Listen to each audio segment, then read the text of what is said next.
जय हिंद। आप सभी को मेरा नाम नीलेश कुमार और आप देख रहे हैं अपना पसंदीदा चैनल आईएन क्लासेस सेंटर में। साथियों, आज हम आप लोगों के लिए डिस्कस करेंगे कि सर आप सेल्फ स्टडी कैसे करें, आप बताइए ना। तो आज हम उसी के बारे में चर्चाएं करने आएंगे और आए हैं, और इसमें आपको स्टेप बाय स्टेप अर्थात नंबर बाय नंबर्स आपको बताया जाएगा कि किस नंबर्स पर क्या करना है, किस चीज़ में क्या नहीं। जैसे आप देख सकते हो, ये हमारे पास पूरा हमने लिख कर लाया हुआ है और इसको हम पूरा अच्छे से बताने वाले हैं। ठीक है, कैसे क्या पढ़ना है, कैसे कितना किस सब्जेक्ट में कितना समय देना है, वो सब कुछ बताया जाएगा साथ ही। ठीक है, और आप हमारे चैनल में जुड़े रहिएगा। चलो हम स्टार्ट करते हैं, आ जाओ।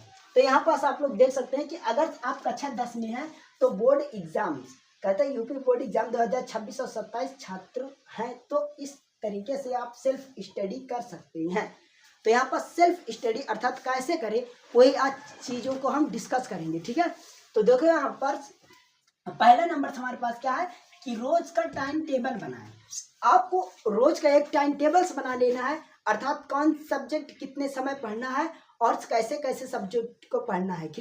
ठीक है, कितना सब्जेक्ट पर टाइम देना है, ये सब कुछ अपने से खुद से एक टाइम टेबल बनाइएगा, तभी आप क्या कर सकते हैं, मतलब उसी टाइम टेबल्स के हिसाब से चल सकते हैं। नहीं अगर अगर आप लोग सोचोगे कि हम टाइम टेबल्स बना दे, तो हम अगर से बनाएंगे तो हमारे अकॉर्डिंग से आप नहीं चल पाओगे। ठीक है, तो खुद से आपको टाइम टेबल बनाना है। जितनी समय आपको क्या करना है, जितने समय आप खाली रहते हैं तब टाइम टेबल्स बनाकर आपको बना लेना है टाइम टेबल्स। ओके, तो अब इसके बाद देखो, फिर कहता है कि रोज का टाइम टेबल्स बनाए। इसमें पहला नंबर क्या है कि देखो सुनो, क्या कहता है कि सुबह 1 से 2 घंटे पढ़ाई करें। रेगुलर आपको सुबह 1 से 2 घंटा आपको पढ़ाई करना है। ओके, और इसमें देखो दूसरा पॉइंट क्या है, शाम को 2 से 3 घंटे पढ़ाई करें। अर्थात जब शाम की आप पढ़ाई के समय बैठते हैं ना, तो आपको 2 से 3 घंटे उसमें पढ़ना है।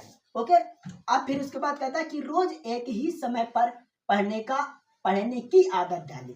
रोज आपको एक ही समय पर पढ़ने की आदत है, आदत मतलब डालनी पड़ेगी, तभी आप कुछ कर पाओगे, अन्यथा नहीं कर पाओगे। ठीक है, तो यहाँ पास देखो, नहीं कि आप लोग एक दिन पढ़े एक दिन नहीं, फिर ऐसे नहीं हो सकता। आपको रेगुलर पढ़ाई करनी है।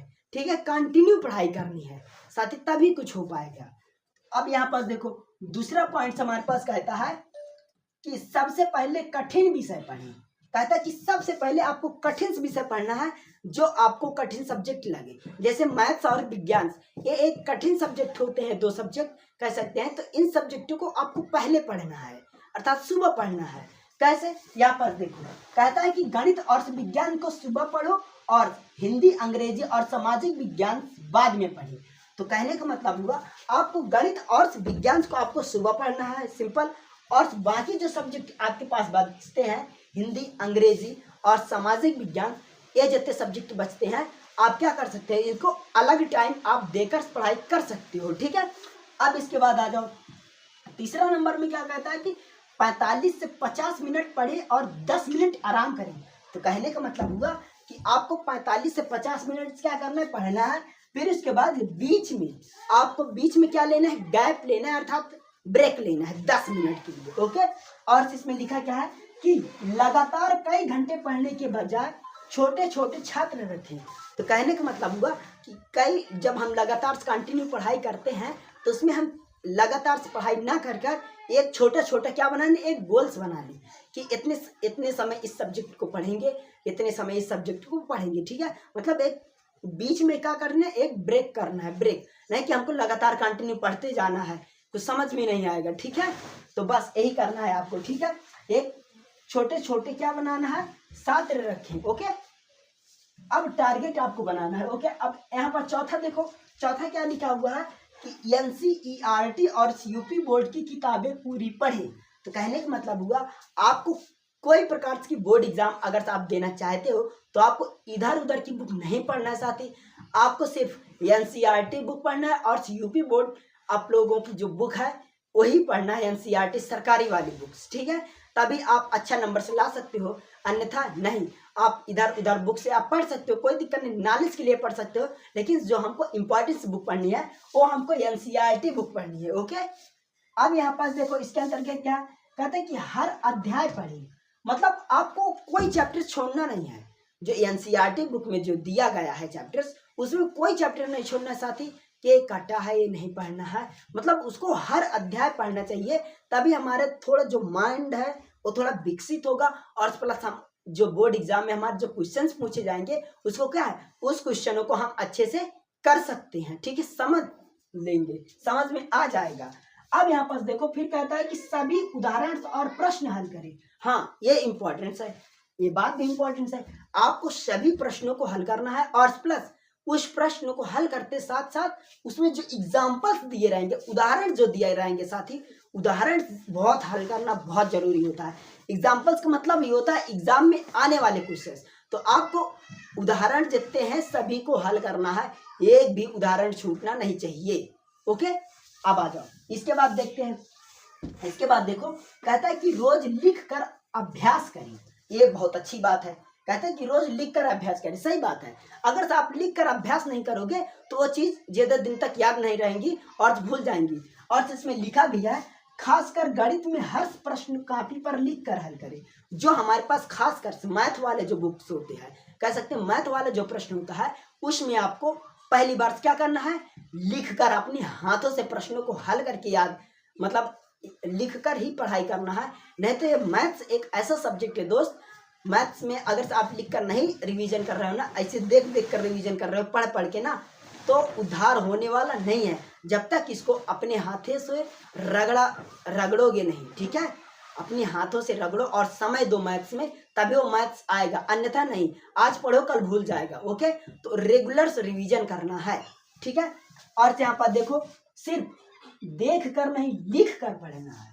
कहता है कि देख कर नहीं, आपको देख कर नहीं पढ़ना है, उसको साथ साथ जो देखो उसे लिखो, जो देखो उसे लिखो, तभी आप कुछ कर पाओगे, तभी वो चीजें देर तक याद रहती हैं। ओके, अब यहाँ तक हम पांचवा तक देख लिए।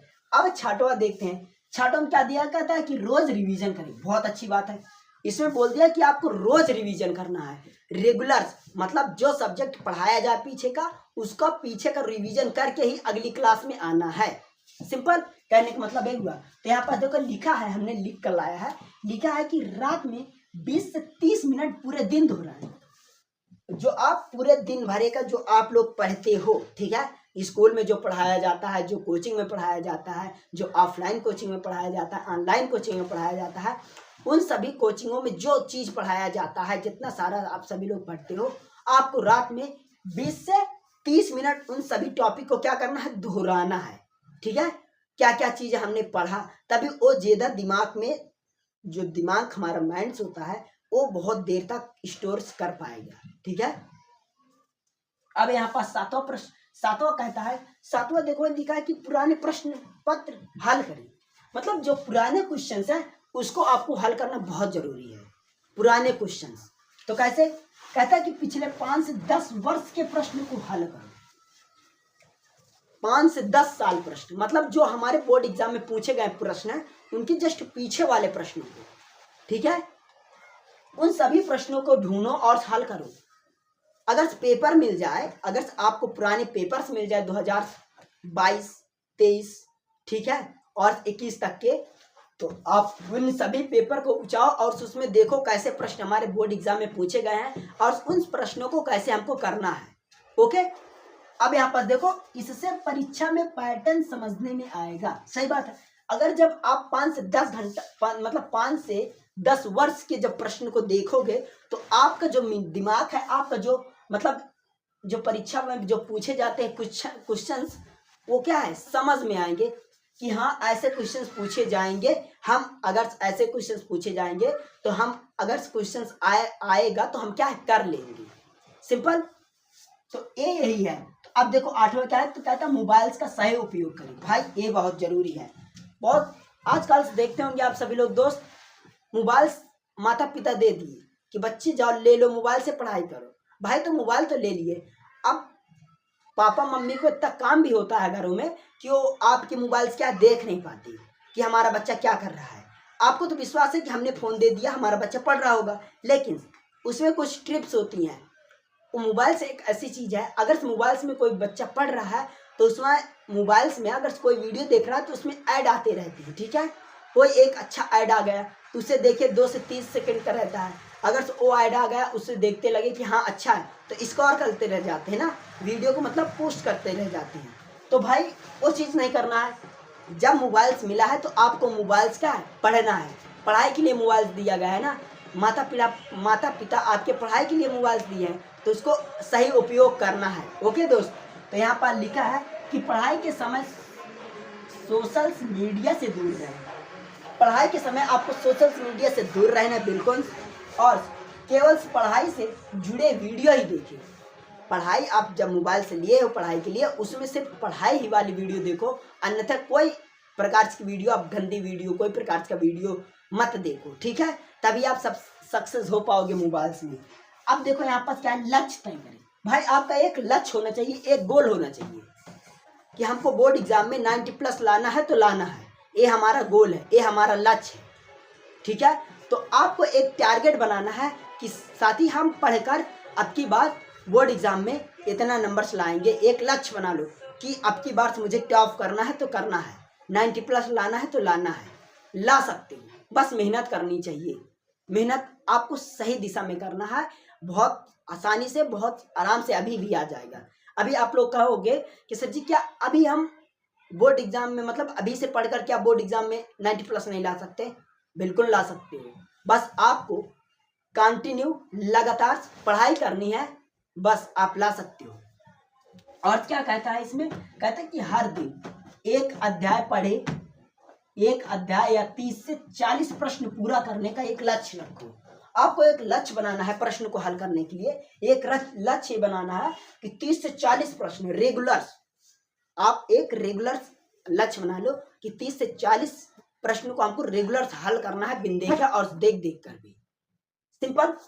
और क्या है 10 और टॉपिक्स की अपनी गलतियां की कॉपी बनाए, मतलब अपनी एक गलतियों की एक रफ, एक कह सकते डायरी बना लो, ठीक है।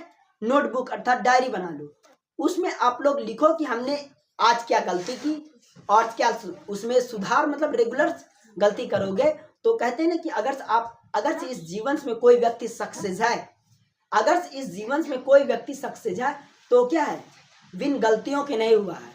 तो आपको गलतियां सबसे होती है भाई, हम इंसान हैं। अगर इंसान से गलतियां नहीं होंगी क्या जानवरों से होंगी? ठीक है, तो हम भाई इंसान हैं, ठीक है, ओके। तो इंसान से गलतियां होती हैं, बिन गलतियों के हम आगे नहीं बढ़ सकते, ठीक है। तो गलतियां होती है, चलता है, लेकिन उसका एक आपको डायरी या नोटबुक बनाना है कि हमने आज ये गलती की, अब दोबारा एक गलतियों को नहीं करेंगे, ओके। यहाँ पास देखो, अपनी गलतियों की कॉपी बनाओ। कहता है कि जो प्रश्न गलत हो उन्हें अलग नोटबुक में लिखो। जो प्रश्न को आपको गलत, मतलब आप पहले क्या बनाए कि अपना एक लक्ष्य बनाओ, 30 से 40 प्रश्न पूरा हल करो अपने बिन देखे। अब उसमें जो प्रश्न गलत हुए उसको एक नोटबुक में लिखते जाओ कि हाँ इस प्रश्नों को हमको गलत हुआ, इसको हम इकट्ठा रखते जाएंगे। एक दिन किसी दिन ऑफलाइन कोचिंग या ऑनलाइन कोचिंग या स्कूल्स में जाएंगे तो इन प्रश्नों के क्या है, हम उन टीचरों से पूछ सकते हैं, नहीं आ रहे हैं तो, ठीक है, प्रश्न हमको हल करना नहीं आ रहे हैं तो हम उन प्रश्नों को क्या है, कोचिंग में जाकर से, ऑफलाइन में कोचिंग में जाकर से, ऑनलाइन में कोचिंग में जाकर या तो स्कूल में जाकर हम उन प्रश्नों को पूछ सकते हैं साथी, ठीक है। तो अब यहाँ पर देखो कहता है कि और मतलब जो प्रश्न गलत हो उन्हें अलग नोटबुक में लिखो और 2 बार हल करें, दोबारा हल करें, सॉरी क्या लिखा है, दोबारा हल करें, ओके। और जो प्रश्न गलत हो जाएंगे उसको लिखकर आपको उनको फिर से दोबारा हल करना है। ऐसा नहीं कि गलत हो गए प्रश्न अब उसको नहीं हल करना है, उन्हीं प्रश्नों को हल करना है, ठीक है। तो बस ये हम आप लोगों के लिए इतना पूरा लेकर आ गए। अब इसमें पूरा आपको बता दिया गया है और इसमें आप सभी को अच्छे से और डेडिकेशन के साथ अच्छे से पढ़ाई करना साथी, नहीं तो कुछ नहीं कर सकते। जय हिंद, जय भारत। अब क्लास को समाप्त करते हैं साथ।